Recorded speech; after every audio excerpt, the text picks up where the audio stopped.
District number 406 special call board meeting will now come to order. We can start with the roll call down to Director Larson, if you would. Dave Larson, Director District 5. Terrence Proctor, Director District 4. Hello, Scott Whitbeck, Chief of Schools and Academics, on behalf of our Superintendent, Dr. Pedrosa. Mitch Forehand, Director of District 1. Greg Sherlock, Director of District 2. Ara Papian, Director District number 3. Perfect. And thank you to all our guests in attendance.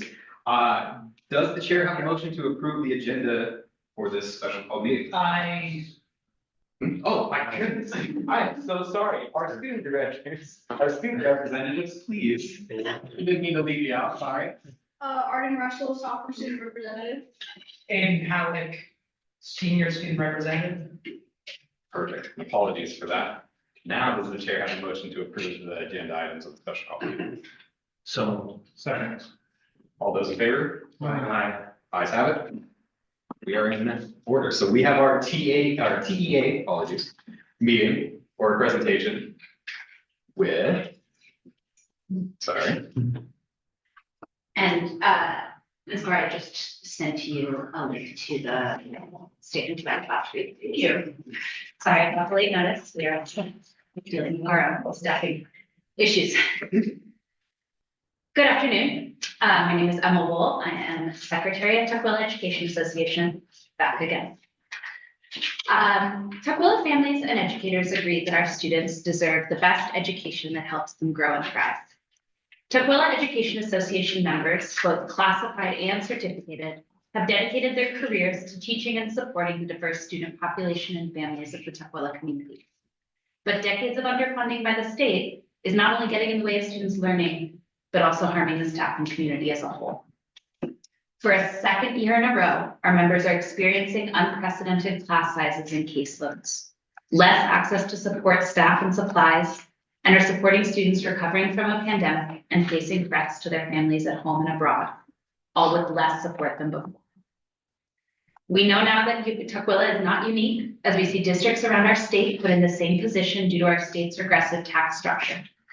But as we face a third year of being expected to once again make do with less, we cannot ignore the harm that these changes have had on everyone.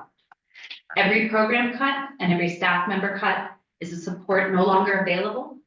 Every staff member lost is a trusted adult who will no longer be here to support our students and their families. The cuts that are being proposed this year limit valuable services that support vulnerable populations and our entire secondary student body.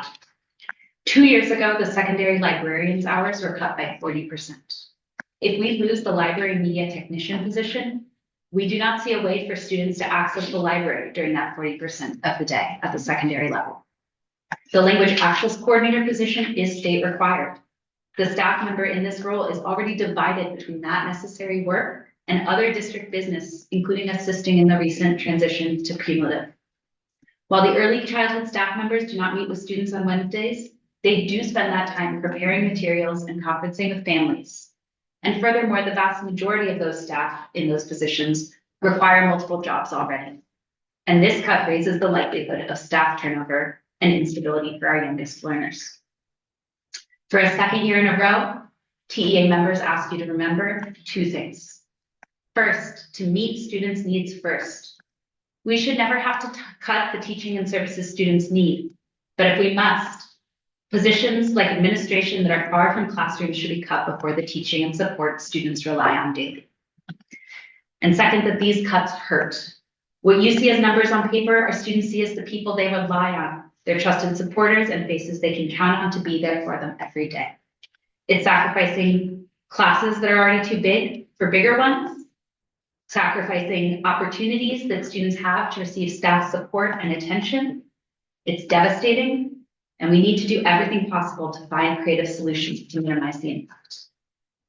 We wouldn't have to be cutting needed support for our students if the state provided adequate funding. So join us in calling on lawmakers to fully fund our public education system. But it is also time to start asking tough questions about how decisions get made at the district level.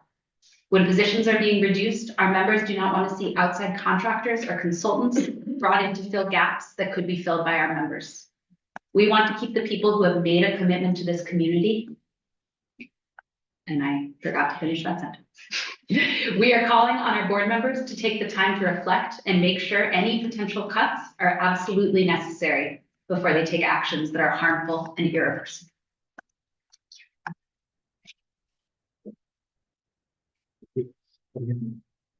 Yes. I was wondering, is there any way we could get a copy of that? Yes, I shared it with Ms. Core just a few minutes ago. Very good, thank you. I don't know how you put it in, but I may need to write the end of a sentence if I do. I am as bad as my students.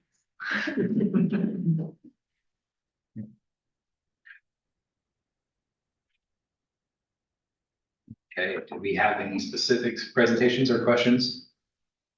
Or anything else that wanted to be added? I guess I can just comment, the thing about the state, I've been working on that for many, many years, and the session is going to be another big one for that. So I know I'm and Dr. Rose are going to be meeting with our local representatives. So the more anybody who wants to put pressure on our local representatives from the 11th district would be helpful, because it doesn't look like the state financial system at this point is going to be getting a whole lot better, but it's, education is paramount duty and it needs to crank itself up on it. So yeah, any help along those lines would be appreciated.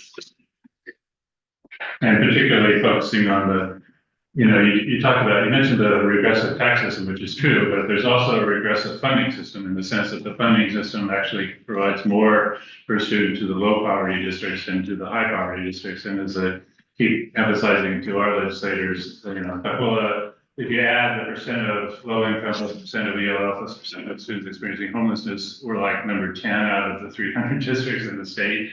So, that kind of backwards funding system hurts us the worst, and for all the reasons that we're all familiar with, and you guys in particular. So,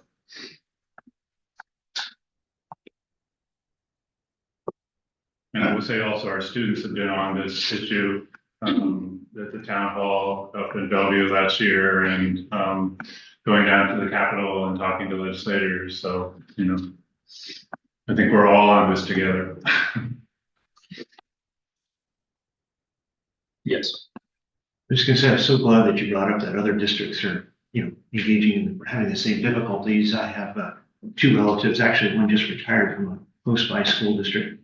And, obviously during family get-togethers or something, we talk schools and same troubles.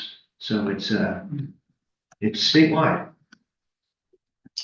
It is, and also, as we know, in Tukwila, we don't have the same kind of backstops because we're small. I mean, there are some small districts all over the state, but when we are talking about cutting one position, oftentimes we're talking about cutting the only person who does that work.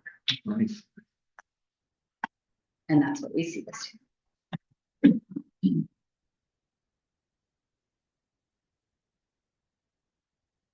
Okay. It's definitely a tough time. If we don't have anything else and we don't have any other questions, we will be moving into our action items. Thank you. Thank you.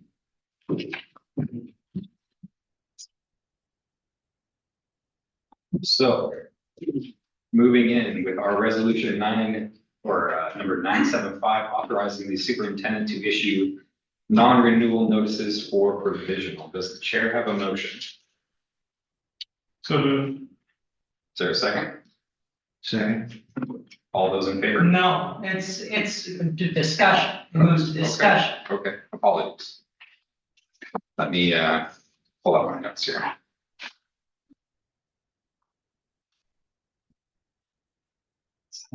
Okay.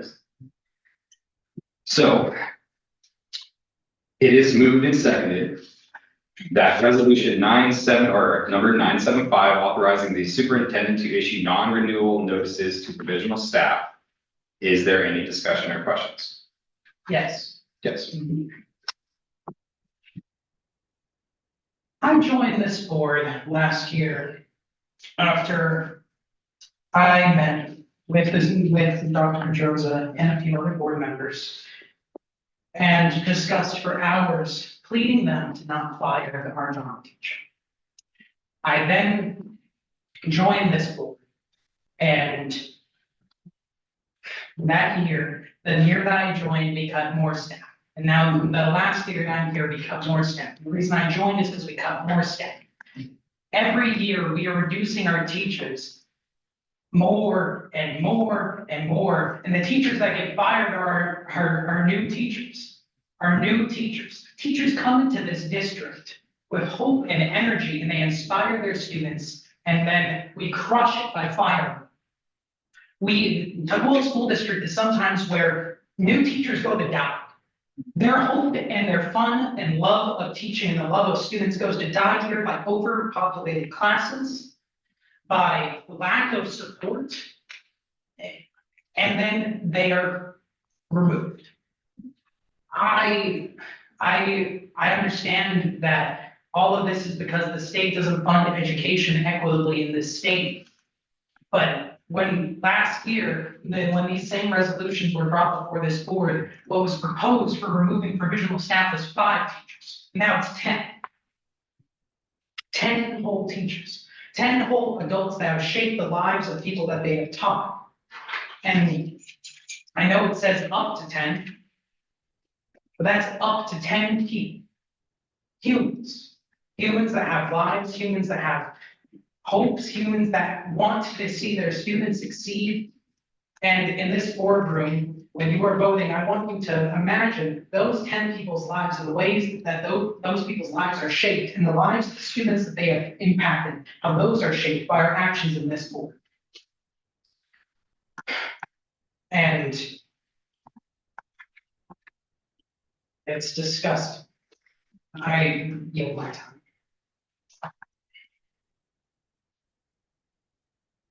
Any further discussion? If I may comment, Aiden, I think what you're saying wholeheartedly, it's, you know, it's a very sensitive topic, and many folks, whether they're teachers, administrators, one thing is, as much as I would hate for someone who taught me certain subjects to see that they are being affected by a budget reduction, you know, current trends and how enrollment is projected to go down year by year, as well as halts with, you know, H-1B visas for various families that come here. You know, we're not, I don't think we're gonna see those families here. And so again, that plays into how many students we're gonna get. And I think you're 100% true, you know, it comes down to how the funding system in the state ripples the effect of what we get. But I do think our staff, you know, do their due diligence when it comes to ensuring that these reductions, you know, these are people's lives. People are getting paid, and when you tell them, you know, that you're gonna get a non-renewal, it's not an easy process. But with the current climate we're in, and if we were to see, I would think, you know, if you're looking at the financials, like if you look at them and you're like, oh, you know, we see there's going to be more and more students coming in, which it is not. You know, we wouldn't be having conversations like these. And I think for sure it's difficult to hear, you know, up to 10, but I just want to say, you know, I want to trust our administration that they're doing their job, and ensuring, you know, there's also equity in terms of looking at the teachers versus administration staff that are being reduced from this. I hope that's also into consideration. But yeah, that's just something I wanted to add to your comment. Thank you. May I respond? Sure. By all means. Yes, I mean, yeah, but still, you know, yeah, we are getting less students year over year. What do you do with almost 40 people in a Spanish class? You know, yeah, our teachers are going down every year. Students are going down every year, but to me, on the ground, with the, you know, that's kindergartners coming in. We're still dealing with a lot of people in secondary education, and they are, class sizes are bursting. Yeah. How can the teachers can't exist in these environments, and our current students, not our newly enrolled students, are struggling with class sizes? It's horrible. Yeah. Okay, a couple of things. You know, first of all, there's several aspects to the system that are frustrating. One of them, which is kind of reflected here, is by May 15th every year, and this is state law, the districts have to provide potential notifications of layoffs. Now, what we've seen year after year after year, and in order to make those, you know, potential layoffs, you have to be very conservative and estimate on the high side, because that's what you have to do. And unfortunately, we don't always know by May 15th, you know, which staff may be retiring or leaving for a variety of reasons. And so the purpose of that law is to give the staff who may get laid off time to find, you know, other jobs and so forth. And so, but, you know, history tells us, at least in the past, which not necessarily predictive of the future, but that, you know, at the end of the day, some of these positions will be able to be hired. It happens almost every year. Again, not guaranteeing that that's what happened this year. And, you know, the other, of course, dynamic that you talked about was the lower enrollment. I mean, the whole funding system in the state is driven by enrollment. And so, you know, we're not in a position to be able to, you know, like the federal government, print money. We have to live within the constraints. We don't have a choice.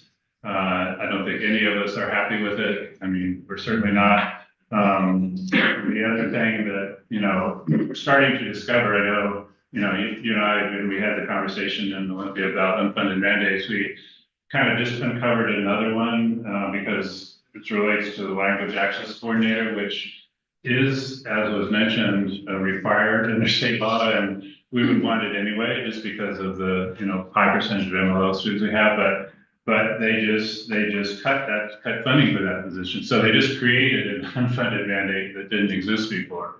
And so, you know, and these kinds of things repeat over and over and over again. And it's just, yeah, they're what some of the things they're doing in Olympia are, I mean, I always think of it as, you know, they're kind of in the process of trying to destroy public education in the state. And, you know, we just have to keep fighting back against it, but we don't really have a whole lot of choices because, you know, we are forced to live within the constraints of the money that we have. So that's where we are. And I don't think any of us like it. Director Reverend Proctor, do you have anything to add? No, sir. Okay.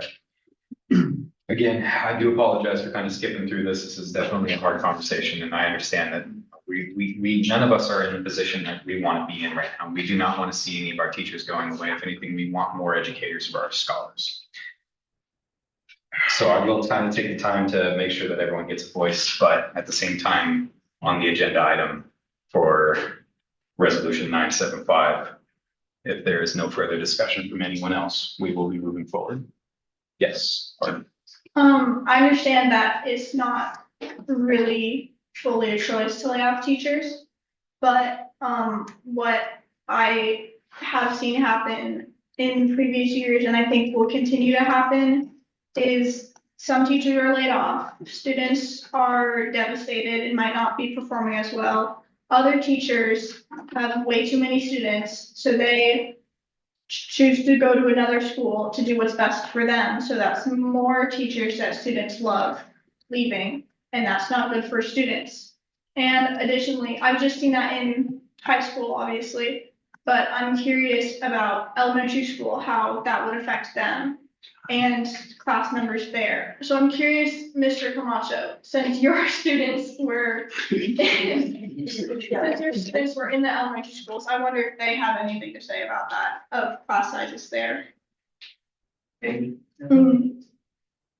That's all. No, it's an excellent point. And again, we want to tackle these problems all as a team and we are at the trust of our administration and I'm sure they do their due diligence, like Director Papillon stated. Do we have any further discussion? I'd also like to, say that I am displeased that there's no public comment in this section of the meeting, and only at the end of the board work session. Thank you.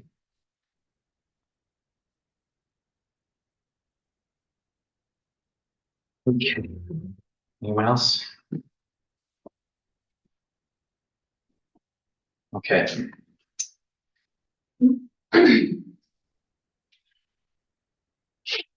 So on to the vote. All those in favor? Or, sorry, let me restate for clarification. All those in favor of approving resolution 900, number 975, authorizing superintendent to issue non-renewal notices to provisional staff. All those in favor? Ayes have it. That resolution is passed. Now moving on to resolution 976, reduction in force.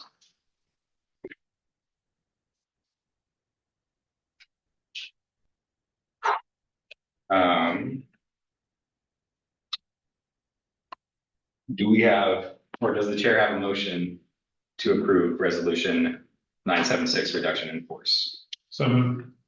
Is there a second? Seconded.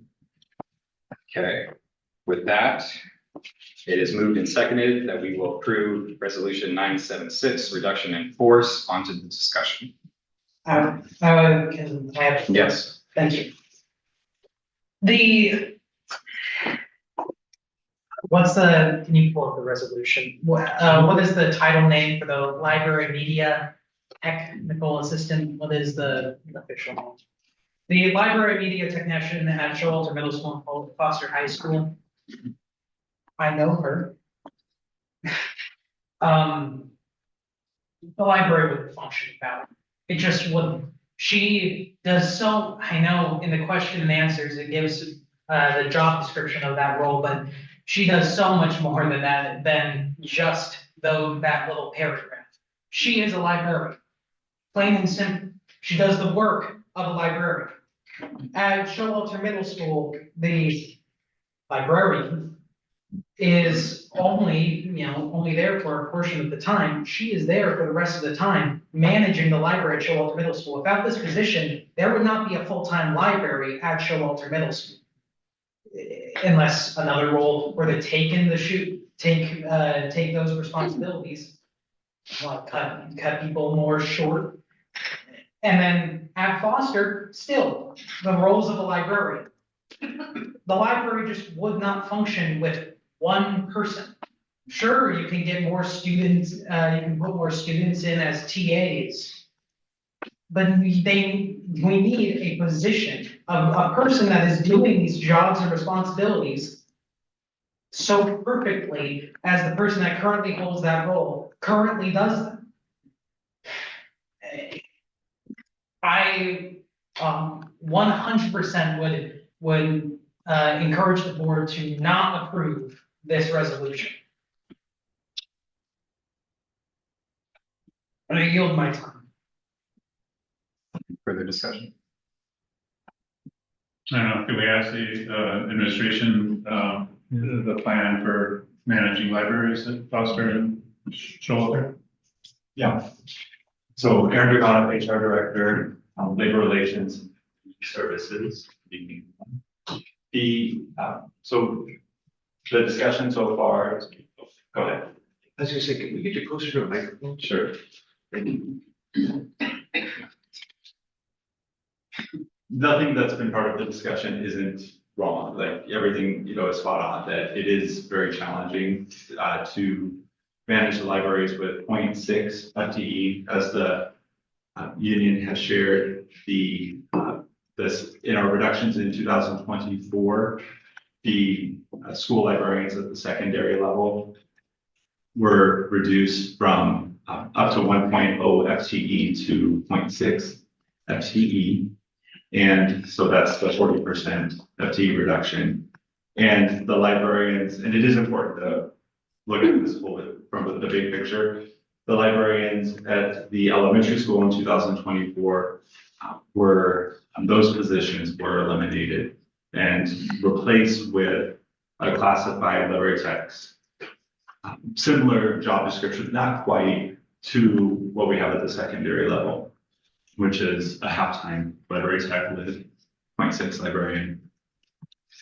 This next phase in the reduction includes eliminating the 1.0, it's the 0.5 shared library tech at the middle school and high school.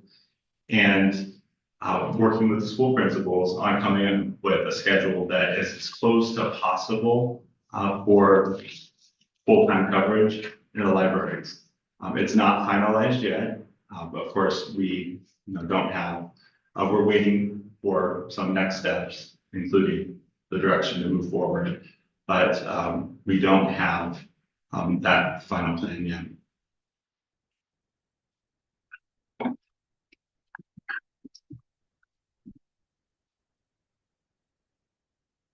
So the intention is not to essentially close the libraries, it's to keep them open as much as can be done. Yeah. Resources that they have available. Yeah, to keep full-time or to keep 0.6 certified librarians at the secondary schools and not impact any of that FTE.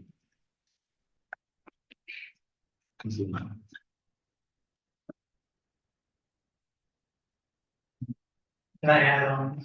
Yeah. I mean, already we see, our reading scores going down. Now we're going to not have full-time libraries. What are we talking about? We're a school. Oh, I mean, the library at Foster has been closed all year due to the mold. We've been stuck in a tiny little room. And still, the people that make the library work, they've made it work. There are students constantly going in and out of that library, checking out books, competitions that are school-wide, that are run by both of the people that I don't know why I'm scared to say their names, Miss Penley and Miss Jackson. They're great teachers. They love their students and they work so hard to make our tiny little room that we're calling the mini library to work. And now instead of, we haven't had a full library all year, now we're about to have next year a full brand new, no mold library, but it's only open a certain percentage less of the time, or maybe it's altered schedules. It's just, I don't see how it works.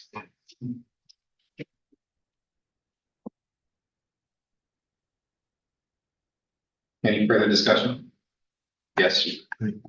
Yeah, I just wanted to add, I totally understand. I can think back to my librarians when I was in school, but we can't get away from the fact that the number of students are reducing. Thinking about my age of student, people that, when I was growing up, almost every home around here had 3 kids in it. And when my mother grew up around here, every house had about 4 kids in it, if not 5 kids, and we don't see that so much anymore. So our student population is going down. It's a tough situation. I don't think there is an easy answer. And so I empathize with the students tremendously. If there was a way to get more money to protect our librarians, I don't think there'd be a single director on here that would not be advocating that. How does anyone have the numbers of how many students are going to be at Foster next year? Do we know? What the total student body of Foster High School will be next year? Amy Fleming, CFO, I have that information immediately in front of me, but If you could, that'd be very appreciated. Thank you. keeping in mind that any number at this point is an estimate. Yeah, It's not. and that's, I mean, There's a lot of unknowns in terms of, and any number, like I say, all our estimates at this point have to be very conservative on the low side.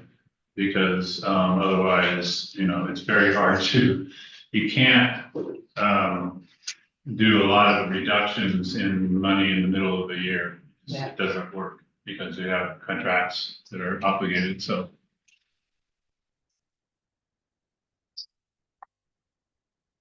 And also keep in mind, I mean, this resolution,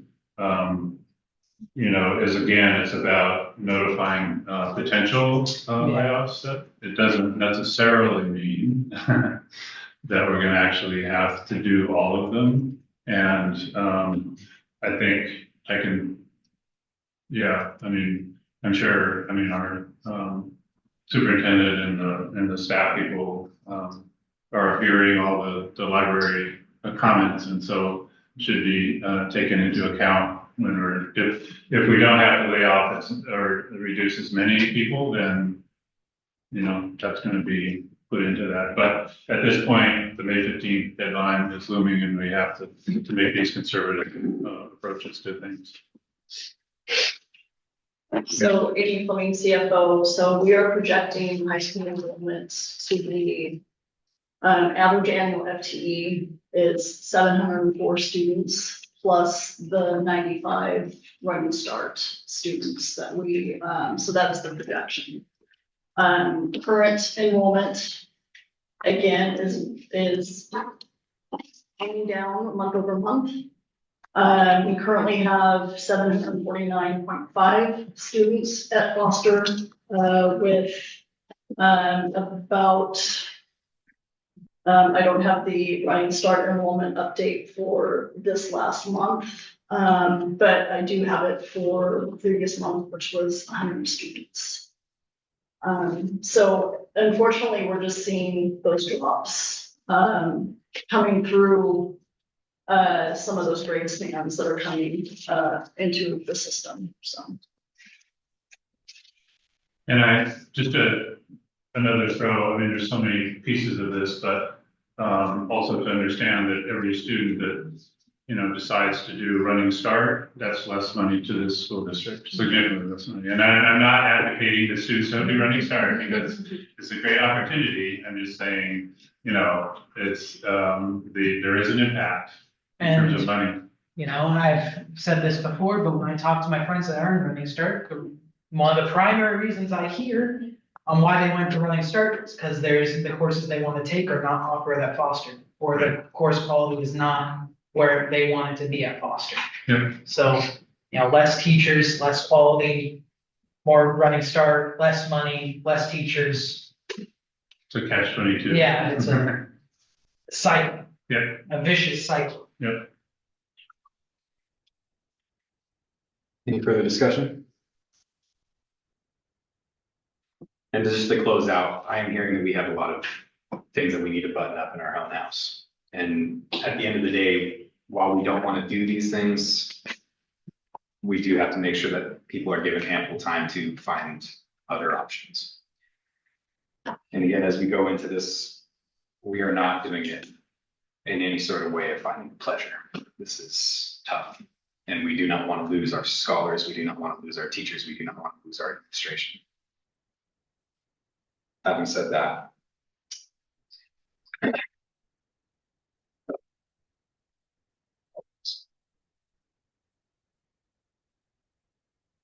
just to summarize, it has been moved and seconded to approve resolution 975, reduction in force. 976. 976, thank you. All those in favor? Aye.